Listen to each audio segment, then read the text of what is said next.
আসসালামু আলাইকুম রহমতুল্লাহি আবরাকাত। তো বিয়াস, আশা করি আপনারা ভালো আছেন। তো আমি ভালো আছি আপনাদের দোয়ার, আপনাদের ভালোবাসা নিয়ে। আজকে একটি ঘটনা আমি আপনাদের কাছে দেওয়ার চেষ্টা করব।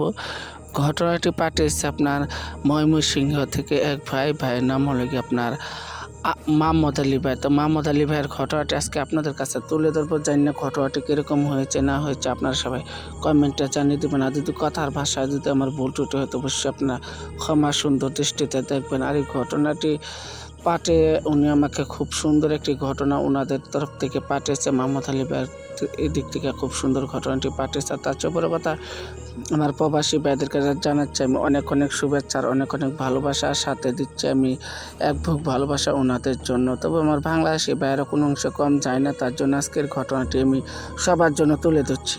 তবে ঘটনাটি কীরকম হয়েছে না হয়েছে আপনারা কমেন্টে জানাতে ভুলবেন না। চ্যানেলটা সাবস্ক্রাইব করতেও আপনারা কখনো ভুলবেন না। তার চেয়ে বড় কথা, এই ঘটনাটি খুব সুন্দর একটি ঘটনা আমি আপনাদের কাছে উদ্ঘাটন করবো। আমি বাদশা ভাই, আপনারা হয়তো বা আমাকে অনেকেই চিনেন, কারণ আপনারা এই নামটার পিছনে আপনারাই ছিলেন, আর কেউ ছিল না। তো এইসব কথা বলতে বলতে আমি ঘটনার ভিতরে যাওয়ার আগে আপনাদের কাছে আমি আবারও বলে দিতে চাই যে ঘটনাটি ঘটেছিল 2016 সালে, আর এখন 2026 সাল। তো দীর্ঘদিনের একটি পুরাতন একটি ঘটনা আমার কাছে পাঠিয়েছে মোহাম্মদ আলী ভাই ময়মনসিংহ থেকে। তো মোহাম্মদ আলী ভাইকে জানাচ্ছি অনেক অনেক ভালোবাসা আর অনেক অনেক কুন্ডিশা। আপনারা সবাই মোহাম্মদ আলী ভাইয়ের জন্য দোয়া করবেন। আর তার চেয়েও বড় কথা, মোহাম্মদ আলী ভাই এত সুন্দর একটি ঘটনা এই ব্যস্ততম সময়ের ভিতরে আমার কাছে পাঠাতে পারছে, তার জন্য আমি ওনার কাছে অনেক অনেক কৃতজ্ঞ আমি ওনার কাছে।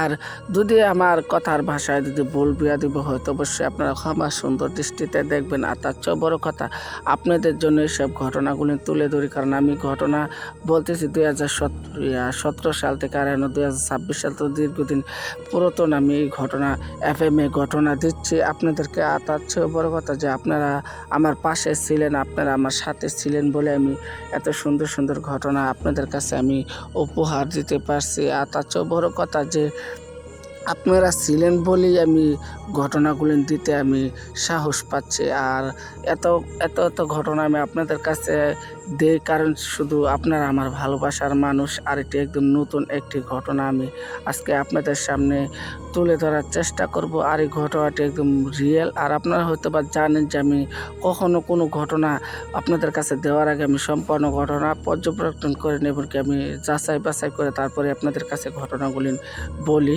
আর তার চেয়ে বড় কথা, যেসব ঘটনা আমি আপনাদের কাছে দিয়ে আসছি, কোনো ঘটনা আমি কিংবা বইয়ের থেকে না, কিংবা আমি কোনো খাতা থেকে দেখে আমি শিখে বলিনি। আমি সব ঘটনা আমার বইয়ের থেকে বলি না, কারণ আমি সম্পূর্ণ ঘটনা মানুষের কাছ থেকে আসে। আর আমি সবার কাছ থেকে ঘটনাটি নেওয়ার পর আমি যাই এই সবার কাছ থেকে আমি জিজ্ঞেস করি ঘটনাটি সত্য না মিথ্যে। তো আমি সত্য ঘটনা উদ্ঘাটন করি। যাদের হৃৎপিণ্ড আপনার দুর্বল আছে আপনারা এই ঘটনাটি শুনবেন না, যাদের হৃৎপিণ্ড শক্তপোক্ত আছে আপনারা শুধু এই ঘটনাগুলি শুনবেন। আর তার চেয়ে বড় কথা যে আপনাদের জন্য এইসব ঘটনাগুলি বানাচ্ছে, তো আমার অনেক পরিশ্রম হয়ে যায়। আর তার চেয়ে বড় কথা, আপনারা পাশে ছিলেন বলেই আমি ঘটনা বলতে পারি এমনকি ঘটনা বানাতে পারি। তো আপনাদের কাছে আমি অনেক অনেক কৃতজ্ঞ, কারণ আপনারা না থাকলে আমি কিছুই না, আপনারা থাকলে আমি সব কিছু। তো ঘটনা বলতে বলতে হয়তো আমি অনেকটা সময় পার করে ফেলছি, কারণ ঘটনার ভিতরে আমি ঢুকে যাব এখনই। কারণ তার আগে আমি সম্পূর্ণ কথাগুলি আমি বিশ্লেষণ করে নিই। আর যদি কথাটি আপনাদের কাছে যদি এই ঘটনাটি কোনো বিশ্লেষণ থাকে তো অবশ্যই আপনারা কমেন্টে জানাতে ভুলবেন না। তার চেয়ে বড় কথা, আমি জানি যে আপনাদের কাছে কোনো ঘটনার বিশ্লেষণ ছাড়া হয়নি। তাও এক ভাই আমাকে কমেন্ট করছে, খুব সুন্দর একটি কমেন্ট, যা ওনার কাছে ঘটনাটি খুবই ভালো লাগছে। তো এর জন্য আজকের এই ঘটনাটি আমি এই ভাইয়ের জন্য বিশেষ করে পাঠাচ্ছি, যাতে ভাইয়েরা শুনে যদি ভালো লাগে তো আমি অনেক কৃতজ্ঞ হব। কারণ আমি বড় বড় কন্টেন্ট ক্রিয়েটারদের মতন হাসামি জল ভরা কথা আমি বলতে পারবো না, বড় বড় কন্টেন্ট ক্রিয়েটারদের মতন আমি মিথ্যে কথা বলতে পারবো না। আমি যেসব ঘটনা সত্য সেসব ঘটনা আমি আপনাদের কাছে উদ্ঘাটন করি, যেসব ঘটনা আপনাদের কাছে রিয়েল সেসব ঘটনা আমি আপনাদের কাছে পাঠাই, সেসব ঘটনা সত্য ঘটনা সেটি আমি আপনাদের কাছে পাঠানোর চেষ্টা করি। তবে আমার ঘটনা শুনে যদি আপনাদের ভালো লাগে তো অবশ্যই একটা লাইক, একটা কমেন্ট আর চ্যানেলটি সাবস্ক্রাইব করতে ভুলবেন না। আর অন্য বন্ধু বান্ধব নিয়ে আপনার এই ঘটনাটি দেখার চেষ্টা করবেন। আর তার চেয়ে বড় কথা, যেহেতু এখন অনেকটা রাত হয়ে যাচ্ছে, আমি এখন বাসার দিকে চলে যাব। ঘটনাটি আমি যতটুকু সম্ভব আপনাদের কাছে আমি দেওয়ার চেষ্টা করবো আর বলার চেষ্টা করবো। তবে আপনারা আমার পাশে থাকবেন আর মোহাম্মদ আলী ভাইয়ের জন্য সবাই মিলে দোয়া করবেন। তো মসজিদের সেই মোহাম্মদ আলী ভাইয়ের এই ঘটনাটি আজকে আমি আপনাদের কাছে উদ্ঘাটন করব। আর তার চেয়ে বড় কথা, আপনারা হয়তো বা জানেন যে মোহাম্মদ আলী ভাইয়ের ঘটনা আমি সবসময় উদ্ঘাটন করি না। তো মোহাম্মদ আলী ভাইয়ের এই ঘটনাটি ময়মনসিংহ থেকে পাঠিয়ে উনি আবার প্রমাণ করে দিচ্ছে যে আমার ঘটনা অনেক দূর দূর পর্যন্ত যায়। তো তার জন্য আমি গ্রেটফুল। আর তার চেয়ে বড় কথা যে আমি এসব ধরনের ঘটনা, ভূত এফএমের ঘটনাগুলি শুধু একমাত্র আপনাদের জন্যই বানাই আর আপনাদের শান্তির জন্যই বানাই। কারণ ঘটনাগুলি শুনে অনেক প্রবাসীরা আছে সারাদিন পরিশ্রমের পরে সন্ধ্যার সময় ঘুমাইবার আগে ওনারা যদি ঘটনাগুলি শুনতে পারে তাহলে হয়তো বা ওনাদের মনটা একটু শান্তি লাগে, একটু ক্লান্তটা একটু কম লাগে। আর তার চেয়ে বড় কথা, এই ঘটনাটি আমার গায়ের নোম ধার করে দেওয়ার মতন একটি অবস্থা। আর এই ঘটনাটি এতটুকুই ভয়ঙ্কর একটি ঘটনা যে বলার বাইরে। আর এই ঘটনাটি শুনে হয়তো বা আপনাদেরও ভয় লাগতে পারে একটু একটু করে, কারণ আমি বলতেছি তো তার জন্য আমি একা বলতেছি বলে হয়তো বা আমার ভয় লাগতেছে। আপনারা একা শুনলেও হয়তো বা আপনাদের ভয় লাগবে। তো আমি সরাসরি ঘটনার দিকে চলে যাই। তখন সালটি ছিল 2016 সাল। আর তখন মোহাম্মদ আলী ভাই কতটুকু আর বয়স হবে, বড় জোর 17-18 বছর বয়স হলেও হতে পারে মোহাম্মদ আলী ভাইয়ের বয়স। তো সেই সময়কার সেই ঘটনাটি। তো মোহাম্মদ আলী ভাই কী করছে আপনার, সেদিন কী করলো, উনি যখন একটু বাজারে গিয়েছিল, তো বাজার থেকে আসার পথে মোহাম্মদ আলী ভাইদের বাজার থেকে আসার পথে একটা পুরাতন একটি গুরুস্থান পড়ে। তো আমি ধর্মীয় বিষয়ে আমি আপনাদের কাছে হয়তো বা বেশিটুকু বলবো না ধর্মীয় বিষয়টি, আর এটা ধর্মের উপরে একটু আঘাত না আনলে চলে, আমি এতটুকু আমি আপনাদেরকে বলবো।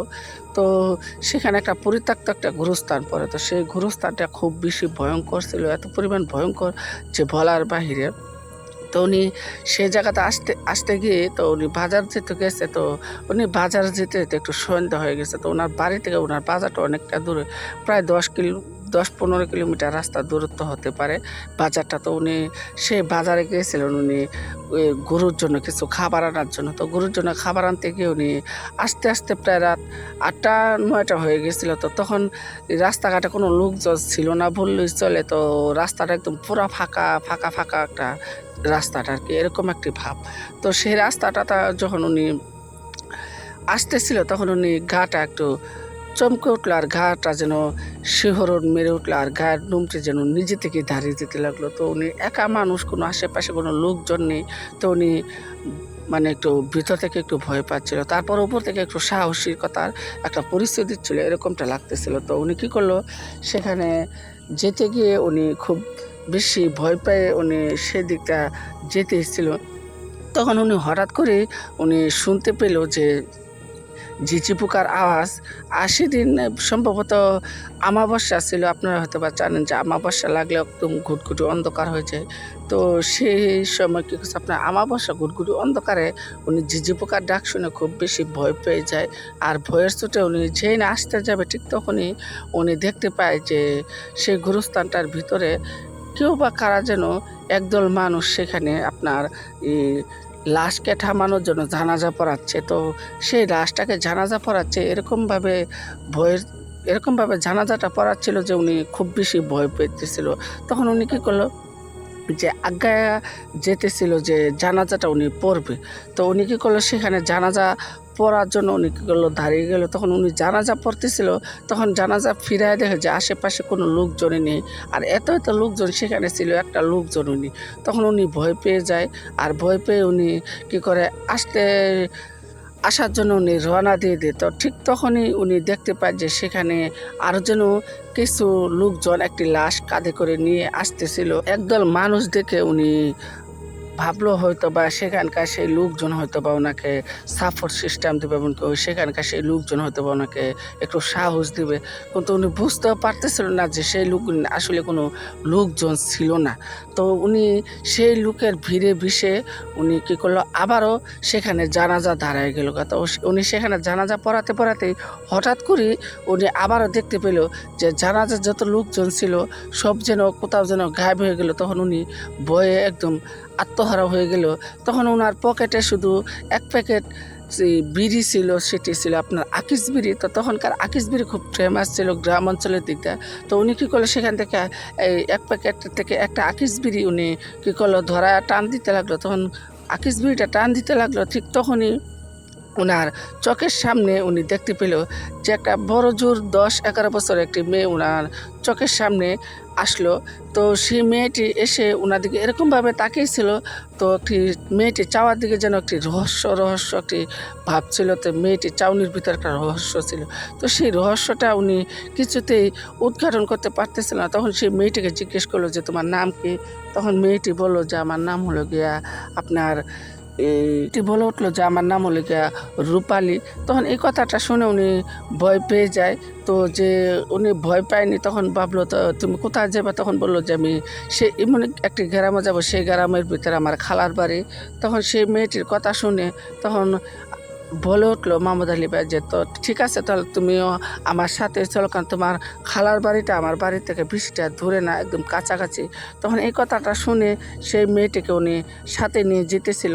তখন মেয়েটি যত আগাচ্ছিল, তো সাধারণত মেয়ে মানুষের হাত পা আপনার সামনের দিকে থাকে, কিন্তু এই মেয়েটির মুখটাই যা সামনের দিকে, কিন্তু হাতও পিছনের দিকে, পাও পিছনের দিকে। তখন মাহমুদ আলী ভাই এটা দেখতে পায়, দেখে উনি ভয় পেয়ে যায়। ভয় পেয়ে উনি আর কিছু বলে না, উনি একের পর এক সিগারেট ধরাতে থাকে। কারণ উনি বিশ্বাস করে যায় আগের মানুষে বলতো যে সিগারেট খেলে নাকি, আগুন দেখলে নাকি ভূত পেত্নী নাকি দূরে থাকে। তখন ওনার মুখে শুধু এই সিগারেটের ধোঁয়া আর আগুনটা ওনার মনে পড়লো। তখন উনি কী করলো, সেই সিগারেটটা আঙুলে চিপায় নিয়ে উনি আগুন জ্বালিয়ে উনি একের পর এক সেই আকিস বিড়ি খেতেছিল আর সামনের দিকে এগিয়ে যাচ্ছিল। তখন উনি এসব কিছু যখন করতেছিল, তখন সেই মেয়েটি ওনারই চোখের সামনে আস্তে আস্তে যেন রূপ বদল করতেছিল। কারণ সেই মেয়েটি যেন একটি সাদা স্থান পরে সেই মেয়েটি ওনার সাথে সাথে হাঁটতেছিল। তখন উনি বুঝতে আর বাকি নেই যে সেই মেয়েটি আর কিছুই না, এটা হয়তো আধ্যাত্মিক জগতের আত্মা হতে পারে কিংবা প্রেতাত্মা হতে পারে। তখন উনি সেটা দেখে খুব বেশি ভয় পেয়ে যায়। ভয় পেয়ে ওনার তখনকার আর কোনো সূরায় মনে ছিল না, শুধু সূরাতুল ইখলাস মনে ছিল। তো উনি সূরাতুল ইখলাস পড়তে পড়তে উনি সামনের দিকে এগিয়ে যাচ্ছিল। আর তার মাঝখানে উনি বুঝতে পারলো যে সেই মেয়েটি ওনার সাথে সাথে যাচ্ছিল। তখন সেই মেয়েটির সাথে সাথে যাচ্ছিল ঠিকই, কিন্তু সেই মেয়েটি কিছু করার ক্ষমতা ছিল না বললেই চলে। কারণ উনি এদিকটা সূরাতুল ইখলাস পড়ার সাথে সাথে উনি একটা দুটা করে আকিস বিড়িও টানতেছিল। তখন সেই মেয়েটি রাগে ফুসফুস করতেছিল যেন, এটা উনি বুঝতে পারতেছিল। তখন সেই মেয়েটি একটা বিকট শব্দ একটা হাসি দিয়ে উঠলো,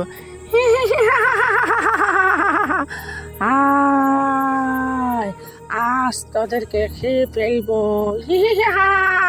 বিকট শব্দ সেই হাসিগুলি ওনার কানে যেতে ওনার যেন ভয়ে হাত পাও ঠান্ডা হয়ে যাচ্ছিল। আর এদিকটা ওনার শরীর দিয়ে যেন চিকুন ঘাম বায়া বায়া পড়তেছিল।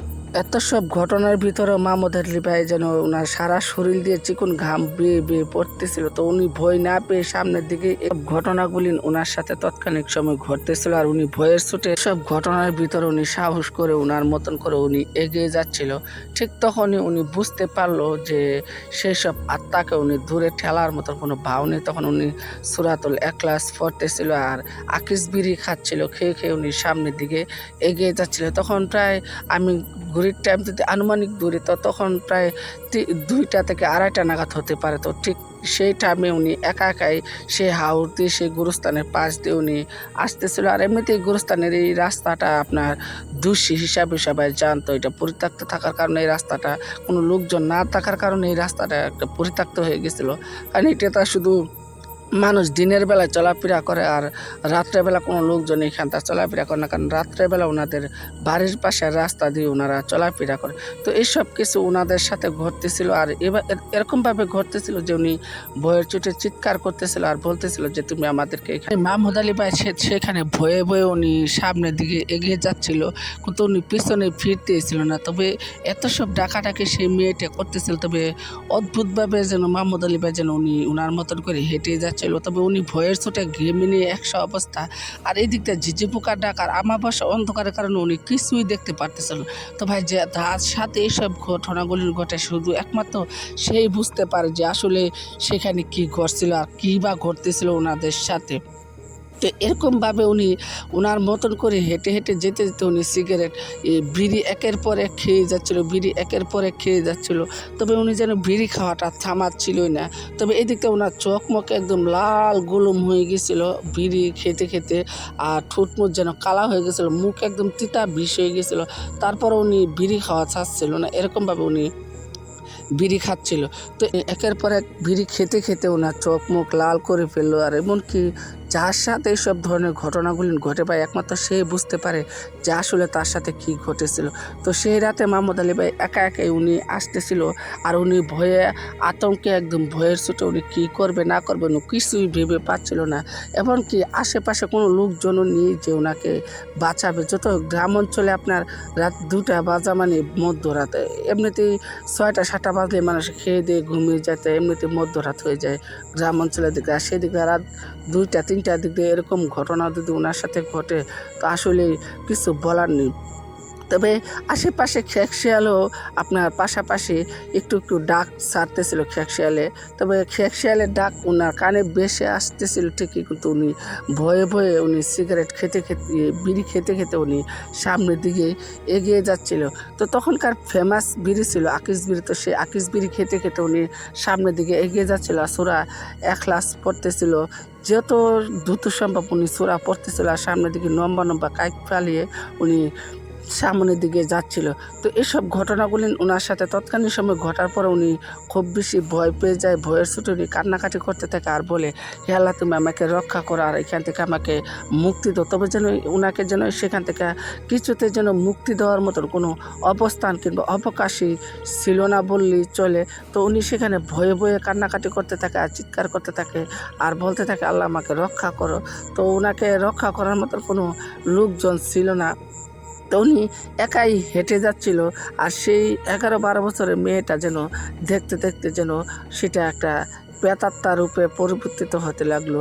তো সেই মেয়েটা বলে ওঠে যে আমি তোমাকে আজকে খেয়েই ছাড়বো, দীর্ঘদিন হয়ে গেল আমি কোনো মানুষের তাজা রক্ত খাইনি, আজকে আমি মানুষের তাজা রক্ত খাবো। আর এদিক দিয়ে মাহমুদ আলী ভাই ভয়ের ছুটে চিৎকার করতে করতে উনি সামনের দিকে এগিয়ে আসতেছিল। যত সামনের দিকে এগিয়ে আসতেছিল তত বেশি ওনার পাশে পাশে সেই মেয়েটিও আসতেছিল। তো উনি কী করবে না করবে উনি কোনো কিছু ভেবে পাচ্ছিল না। উনি শুধু কান্না ভেঙে পড়ছিল আর বলতেছিল আল্লাহ তুমি আমাকে এখান থেকে রক্ষা করো। তখন উনি শুধু সূরাতুল ইখলাস আর সেই বিড়ি খেয়ে আসতেছিল। তো উনি বিড়ি খেতে খেতে তো সেই মেয়েটা আবার বলে উঠলো যে তুমি কতক্ষণ বিড়ি খাইতে পারো আমি আজকে দেখবো, কারণ একটা সময় হয়তো বা তোমার বিড়িও শেষ হয়ে যাবে। তো এইভাবে উনি যখন এসব কথা শুনতেছিল তো উনি বইয়ের ছুটে উনি চিৎকার করতেছিল আর বলতেছিল যে আমাকে এখান থেকে রক্ষা করো, যে কোনো মূল্যে আমাকে এখান থেকে রক্ষা করো। তো ভাই যার সাথে এসব ধরনের ঘটনা ঘটে আসলে সে বুঝতে পারে। তো এরকম একটি ঘটনা একবার আমার সাথেও ঘটছিল, আমি হয়তো বা আপনাদের কাছে শেয়ার করে বলেছিলাম। তো এইভাবে মাহমুদ আলী ভাইয়ের সাথে এসব ঘটনাগুলি ঘটে, আর মাহমুদ আলী ভাই ভয়ের চোটে কান্নাকাটি করতে থাকে। আর কী করবে না করবে মাহমুদ আলী ভাই ভেবে ভেবে কুল কিনারেই পায় না। তো এইসব ঘটনাগুলি ঘটতে ঘটতে উনি যখন সামনের দিকে আগাতে আগাতে যখন উনি অনেকটা দূরে আগায় যাচ্ছিল, ঠিক তখনই ওনার কানে ভেসে আসে হালকা ভারী বাতাসে সেই হজর আজানটা।